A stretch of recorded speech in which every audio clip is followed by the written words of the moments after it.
It all began on an ordinary Wednesday evening, the kind that lulls you into a false sense of calm.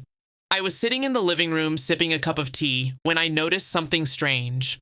A car parked in front of our house that I didn't recognize. I shrugged it off at first, thinking maybe a delivery or a neighbor stopping by. Then my phone buzzed. It was a text from my wife, AITA. "Don't call me right now," it read. That was unusual. She rarely asked me not to call unless she was genuinely busy, but there was something in the timing that felt off. I decided to check, carefully, without making it obvious. That's when I saw her friend, Mehak, standing at our doorstep, smiling, casually leaning against the frame as if she belonged there. I grabbed my phone and texted Aisha, "Your friend is at my door. Isn't she with you right now?" The response came instantly. "Don't let her in. Please, just don't let her in." The panic in her words was unmistakable. My heart raced. The situation was unfolding exactly as I had feared. Aisha had been hiding something, and Mehak's presence at the door was proof that whatever she was doing wasn't innocent. I paused, thinking carefully. I didn't open the door immediately. I didn't confront her friend with anger or make a scene. I wanted clarity, evidence, and control. Instead, I stayed calm. I replied, "Relax, I'm just asking.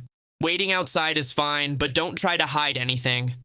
Inside, I could feel my wife moving hurriedly, footsteps pacing. I imagined the flustered apologies, the whispered reassurances, the frantic attempts to spin the situation. I let her panic simmer while I stayed silent, calm, and deliberate. Minutes later, Mehak knocked again, insisting to come inside.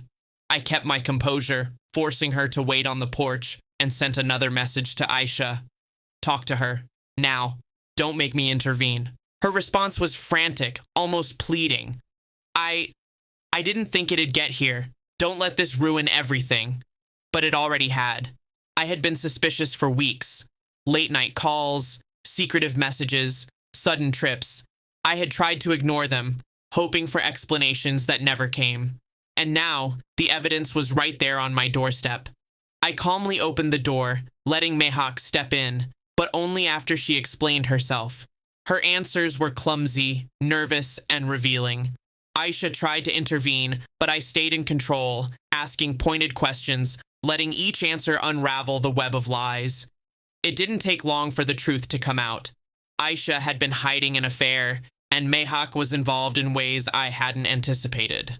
The panic, the excuses, the half-truths, they all collapsed under the weight of evidence. I didn't yell, I didn't cry, I didn't beg. I listened, observed, and documented everything. Calmness became my weapon. Silence, my shield.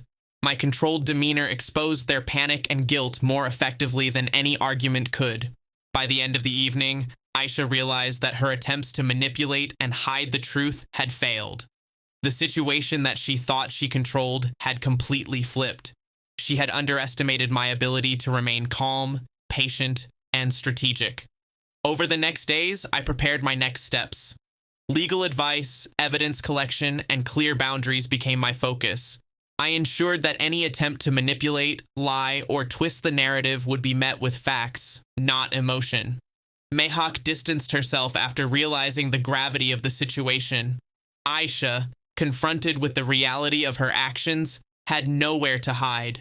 The panic I had triggered through calm observation and strategic questioning became the catalyst for exposure. Eventually, the truth was undeniable. I reclaimed control over my life, my home, and my dignity.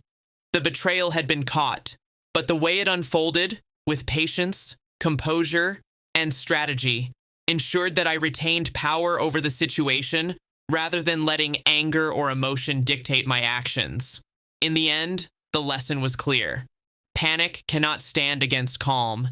Deception cannot survive scrutiny, and betrayal always comes with consequences, especially when the person betrayed refuses to lose their composure.